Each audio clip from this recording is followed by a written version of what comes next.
Good morning students. मैं Chaudhary Motaram Mir memorial college of education 5 NRD Nirvana से। तो जैसा कि हमने पिछली कक्षा में अध्ययन किया था समाकलित शिक्षा के बारे में, तो आज हम अध्ययन करने जा रहे हैं आपकी यूनिट फर्स्ट के टॉपिक, जो लास्ट टॉपिक आपका रह रहा है वो है आपका शिक्षा के अधिकार के संदर्भ में सभी बच्चों के लिए शिक्षा हेतु समावेशी शिक्षण के लाभ। तो अब तक हमने तीनों शिक्षाओं के बारे में पढ़ा, समावेशी शिक्षा, विशिष्ट शिक्षा और समाकलित शिक्षा।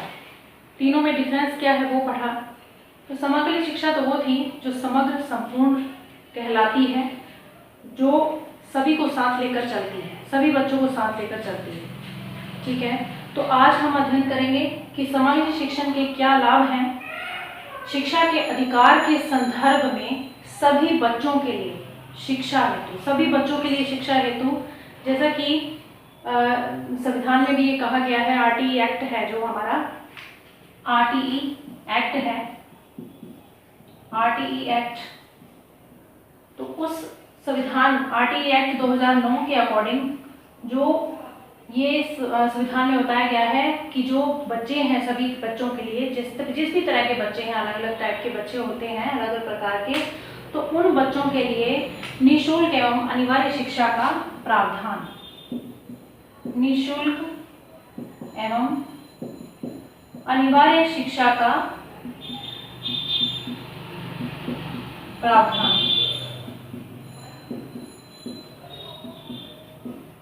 ठीक है, तो निःशुल्क एवं अनिवार्य शिक्षा का प्रावधान RTE एक्ट में किया गया। ये जो एक्ट था ये इन बच्चों के लिए ही बनाया गया था। 6 से 14 वर्ष के बच्चे, 6 से 14 वर्ष के जो बच्चे हैं, 6 से 14 वर्ष तक के बच्चे इसमें शामिल किए गए। जो बच्चे आर्थिक दृष्टि से कमजोर होते हैं, पिछड़े हुए होते हैं, ऐसे बच्चों को माता पिता कारखानों में काम में लगा देते हैं या होटलों में काम में लगा देते हैं, ढाबे पर काम पर लगा देते हैं। तो ऐसे बच्चे जो है मजदूरी करते हैं, कृषि में लगा देते हैं। तो ऐसे बच्चों को जब पढ़ने की तरफ उनको मतलब अग्रसर नहीं किया जाता माता पिता के द्वारा ही, तो ऐसे बच्चों के लिए जब कोशिश की जाती है सरकार द्वारा, तो उसे कहते हैं हम RTE एक्ट 2009 के तहत जब ये प्रावधान किया गया शिक्षा का, तो 6 से 14 वर्ष तक के जो बच्चे थे उन्हें किसी भी तरह के ऐसे काम में नहीं लगाया जाएगा, जोखिम भरे कामों में नहीं लगाया जाएगा। तो ऐसे बच्चों के लिए ये शिक्षा का प्रावधान किया गया था। तो ये बच्चे जो थे अपने आप में शिक्षित होना चाहते थे, लेकिन इनके माता पिता जो थे उनको अग्रसर नहीं कर रहे थे शिक्षित करने के लिए, तो ऐसे बच्चों के लिए ये प्रावधान किया गया। तो ये RTE एक्ट जो है 7 अध्यायों में बटा हुआ है, 7 अध्याय हैं इसके। ठीक है, और इसके जो 7 अध्याय हैं उसमें हम पढ़ते हैं कि इन अध्यायों में आप जो हैं इन बच्चों से रिलेटेड शिक्षा के बारे में पढ़ेंगे कि किस किस तरह से इन बच्चों की शिक्षा के लिए प्रावधान किए गए हैं। तो 7 अध्यायों में ये बटा हुआ है और इसके जो खंड हैं वो हैं 38। 7 अध्याय हैं और 38 इसके खंड हैं। ठीक है, 7 अध्यायों में अलग अलग तरह से शिक्षा का वर्णन किया गया है। तो सबसे पहले हम पढ़ेंगे इसका पहला अध्याय। तो ये जो शिक्षा है, ये समावेशी शिक्षण में इसकी जो इम्पोर्टेंस है वो बहुत है, क्योंकि जो ये निःशुल्क एवं अनिवार्य शिक्षा का प्रावधान है ये 6 से 14 वर्ष तक के बच्चों के लिए ही किया गया है। देखिए, वो बच्चा चाहे 6 से ऊपर है चाहे 14 से कम है, तो जिस भी स्टेज में है वो 9 वर्ष का है, 12 वर्ष का है, 10 वर्ष का है, तो ऐसा कोई भी बच्चा अगर शिक्षा में पिछड़ रहा है या उसे शिक्षा नहीं मिल पा रही है, तो ऐसे बच्चों को हम शिक्षा की ओर अग्रसर कर सकते हैं। तो ये अनिवार्य शिक्षा का जो प्रावधान है ये शिक्षा के अधिकार के संदर्भ में सभी बच्चों को जागरूक करता है और उनके माता पिता को जागरूक करता है कि ऐसे सभी बच्चे शिक्षा ग्रहण कर सकते हैं जो किसी भी वजह से शिक्षा ग्रहण नहीं कर पा रहे हैं। तो सबसे पहले जो इसका अध्याय 1 है उसमें हम पढ़ेंगे प्रस्तावना। अध्याय 1 में हम पढ़ेंगे प्रस्तावना। देखिए, प्रस्तावना में अलग अलग विद्यालयों का वर्णन किया गया है। ठीक है, ये जो विद्यालय हैं, जैसे कि प्राइवेट स्कूल होते हैं, सरकारी स्कूल होते हैं, या जो विशिष्ट विद्यालय होते हैं, अलग अलग तरह के विद्यालय होते हैं, तो उनमें जो सबसे पहला विद्यालय है वो है सरकार द्वारा पोषित एवं संचालित विद्यालय। सरकार द्वारा पोषित एवं संचालित विद्यालय।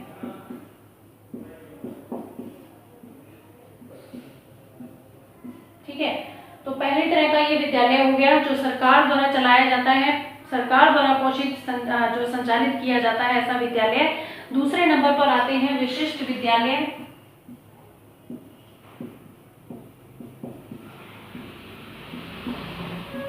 विशिष्ट विद्यालय जैसे कि केंद्रीय विद्यालय,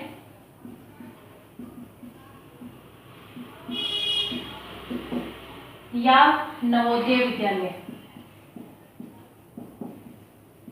केंद्रीय विद्यालय या नवोदय विद्यालय। ठीक है, तो ये विद्यालय जो है विशिष्ट बच्चों के लिए होते हैं, विशिष्ट विद्यालय। तीसरे नंबर पर आते हैं सरकार से अनुदान प्राप्त निजी विद्यालय। सरकार से अनुदान प्राप्त निजी विद्यालय। और चौथे नंबर पर आते हैं अनुदान प्राप्त न करने वाले विद्यालय।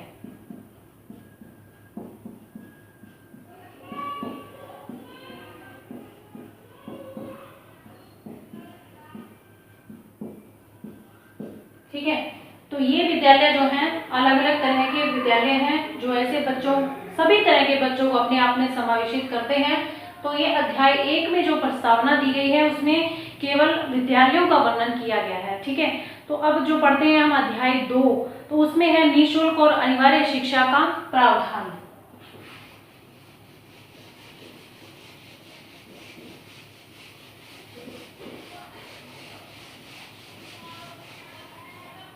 अध्याय 2 में हम पढ़ेंगे निःशुल्क और अनिवार्य शिक्षा का प्रावधान।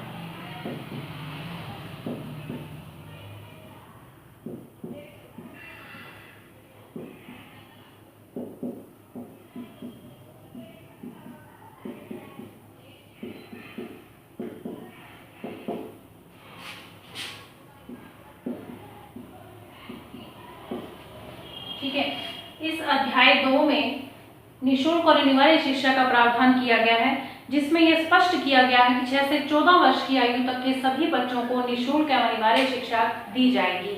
तो ये बच्चे चाहे 9 वर्ष का हो, चाहे 10 वर्ष का हो, चाहे 12 वर्ष का हो, ऐसे किसी भी बच्चे को शिक्षा से वंचित नहीं किया जाएगा कि उसकी उम्र जो है अब प्राथमिक शिक्षा ग्रहण करने की नहीं रह गई। ऐसा कुछ नहीं है, प्राथमिक शिक्षा ग्रहण करने की उम्र जो है कोई भी नहीं होती, प्राथमिक शिक्षा तो सबको मिलनी ही चाहिए। तो ऐसे बच्चों को स्कूलों में प्रवेश दिलाने से कोई भी रोक नहीं सकता, उनके माता पिता भी उनका प्रवेश जो है स्कूलों में, विद्यालयों में करवा सकते हैं। और अगर माता पिता को ये लगता है कि उनके बच्चे इस स्कूल में या इस विद्यालय में, किसी भी विद्यालय में जो है अनकंफर्टेबल फील करते हैं या शिक्षा के उचित साधन नहीं है वहाँ पे, या उनका बच्चा जो है प्रॉपर तरीके से पढ़ नहीं पा रहा है, तो उनको ये चाहिए कि वो ये चाहते हैं कि अपने बच्चे का जो है स्थानांतरण दूसरे विद्यालय में करवाएं। तो अगर ये माता पिता करवाना चाहते हैं लेकिन उनको ये लगता है कि इसमें पैसे खर्च हो जाएंगे या फीस लगेगी दोबारा, तो ऐसा कुछ नहीं है। तो ये जो प्रावधान है निःशुल्क एवं अनिवार्य शिक्षा का प्रावधान जो है अध्याय 2 ये कहता है कि जो माता पिता अपने बच्चों का स्थानांतरण एक स्कूल से दूसरे स्कूल में करवाना चाहते हैं तो उनसे किसी भी तरह का कोई शुल्क नहीं लिया जाएगा। ठीक है, किसी भी तरह का कोई शुल्क नहीं लिया जाएगा, उन्हें इस बात की चिंता करने की बिल्कुल भी आवश्यकता नहीं है। वो अपने बच्चे के भविष्य को देखते हुए उचित विद्यालय में अपने बच्चे का एडमिशन करवा सकते हैं। तो इन बच्चों को जो है प्रवेश से ना तो रोका जा सकता है, ना ही किसी तरह की फीस इनसे ली जा सकती है। ठीक है, तो अध्याय 2 ये कहता है कि 6 से 14 वर्ष की आयु तक के बच्चों को निःशुल्क और अनिवार्य शिक्षा दी जाएगी और किसी भी तरह से इस शिक्षा पर रोक नहीं लगाई जा सकती। ठीक है, तो इस अध्याय 3 की बात करें तो अध्याय 3 जो है अध्याय 3। अध्याय 3 में जो है सरकार के उत्तरदायित्व बताए गए हैं। सरकार के उत्तरदायित्व बताए गए हैं कि सरकार किस तरह से जो है इन बच्चों की हेल्प करेगी। तो सरकार अध्याय 3 में जो है निःशुल्क और अनिवार्य शिक्षा के प्रावधान में ये बताया गया है कि जो सरकार है वो इस प्रावधान या इस जो है एक्ट के लागू होने के 3 वर्ष के अंदर अंदर विद्यालयों की स्थापना करेगी, और वो विद्यालय जो हैं ऐसे बच्चों के घर से उचित दूरी पर होने चाहिए, यानी ज़्यादा दूर नहीं होने चाहिए। तो सरकार और स्थानीय प्रशासन का ये कर्तव्य है कि वो हर एक उस साधन को उपलब्ध करवाएं जो इन विद्यालयों में जिनकी आवश्यकता है। किसी भी तरह की शिक्षण सामग्री है, किसी भी तरह के शिक्षण के साधन हैं, या जो भी उनको टीचिंग एड चाहिए या जो भी उनको साधन चाहिए, संसाधन चाहिए, वो जो है सरकार का उत्तरदायित्व बनता है कि वो इन विद्यालयों में वो सारी फैसिलिटीज उपलब्ध करवाएं, ताकि इन विद्यालयों को किसी भी तरह से किसी पर डिपेंड ना होना पड़े और ऐसे बच्चों को जो है उचित तरीके से शिक्षित किया जा सके। तो ये सरकार का उत्तरदायित्व बनता है कि विद्यालय से जो है बालकों की जो दूरी, विद्यालयों की जो दूरी है वो उचित स्थान पर ही होनी चाहिए।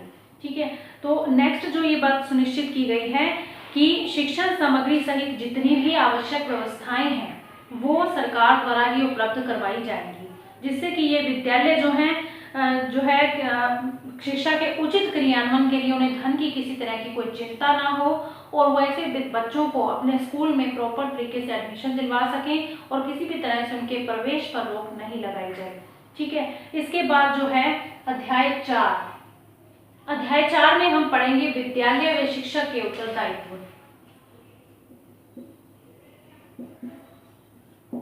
अध्याय 4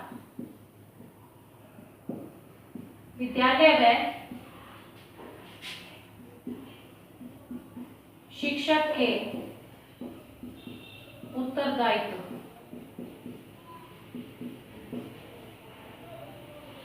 देखिए, विद्यालय का उत्तरदायित्व तो यही बनता है कि ऐसे बच्चों को हर वो फैसिलिटी प्रोवाइड करवाई जाए जिसकी इन्हें आवश्यकता है, और विद्यालय और शिक्षकों के उत्तरदायित्व निर्धारित करने के लिए ही ये प्रावधान किया गया है। इस प्रावधान के अकॉर्डिंग जो विधेयक है उसमें ये स्पष्ट किया गया है कि शिक्षकों के अतिरिक्त जो है बच्चों के लिए उचित गाइड जो है नहीं कर सकते कोई भी। तो शिक्षक का ये उत्तरदायित्व बनता है कि वो पूरी तरह से अपने आप को इन विद्यार्थियों के लिए झोंक दे, अपने आप को पूरी तरह से उनको ट्रेन कर दे।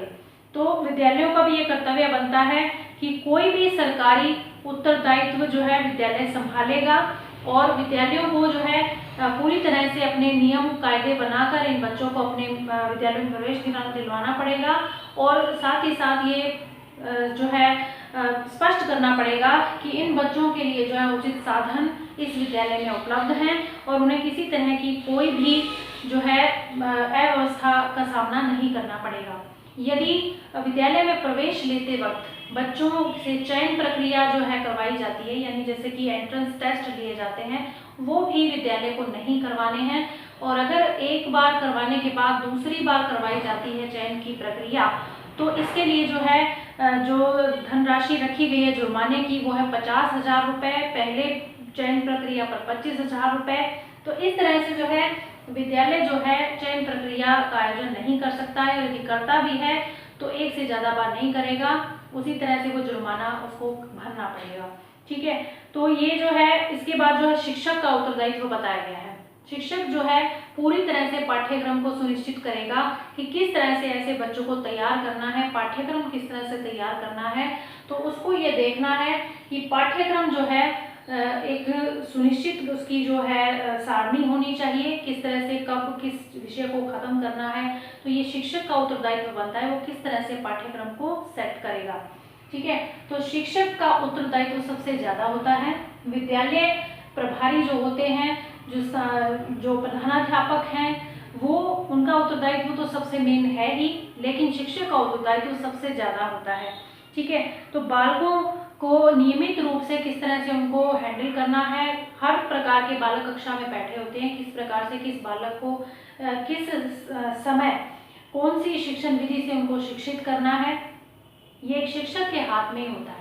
ठीक है, तो शिक्षक जो है उसका ही उत्तरदायित्व बनता है कि प्रत्येक बालक को ये नहीं लगना चाहिए कि वो किसी से कम है या किसी भी तरीके से वो ये चीज़ या ये लेसन जो है, ये पाठ है, ये पढ़ नहीं सकता है, ऐसा उसे नहीं लगना चाहिए। ठीक है, तो शिक्षक जो है वो नियमितता, उपस्थिति का, कक्षा में बैलेंस उसको रखना चाहिए कि कक्षा में छात्रों की नियमितता का उसे ध्यान रखना है।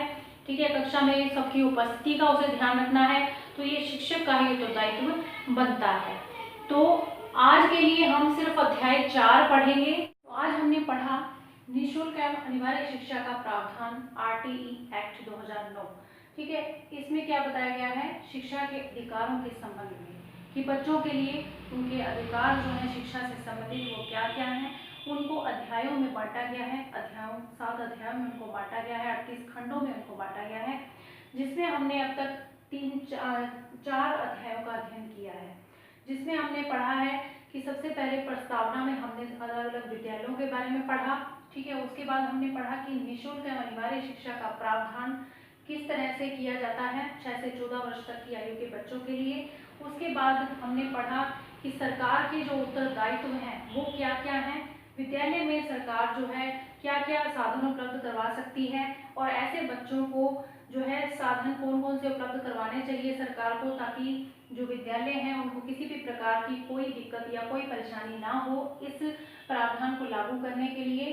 तो ये जो शिक्षा है ये समावेशी शिक्षा को ही लागू करती है, क्योंकि ये सभी को एक साथ लेकर चलती है। अनिवार्य और निःशुल्क शिक्षा का जो प्रावधान है वो सरकार का उत्तरदायित्व बन जाता है कि वो किस तरह से इन बच्चों को शिक्षा में अग्रसर करे। तो जो चौथा अध्याय उसमें हमने पढ़ा विद्यालय में शिक्षक के उत्तरदायित्व।